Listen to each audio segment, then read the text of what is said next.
تو نبی صلی اللہ علیہ وسلم خود یہ فرما رہے ہیں کہ میرے اوپر سب سے زیادہ احسان ابو بکر رضی اللہ تعالیٰ عنہ کا ہے، تو اوپر نہیں ہے بلکہ اس کی پوری امت کے اوپر اس کا احسان ہے۔ تو حضرت ابو بکر رضی اللہ تعالیٰ عنہ کے جو احسان ہیں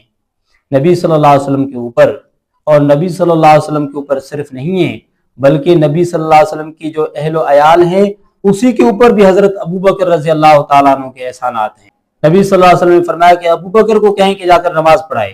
اور سارے صحابہ کی موجودگی میں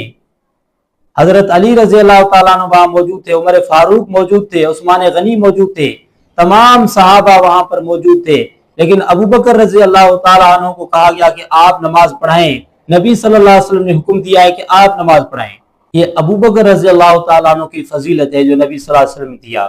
کہ آپ مصلی پہ کھڑے ہو گئے اور سب نے آپ کے پیچھے نماز پڑھی، اور سب نے آپ کو اپنا امام تسلیم کیا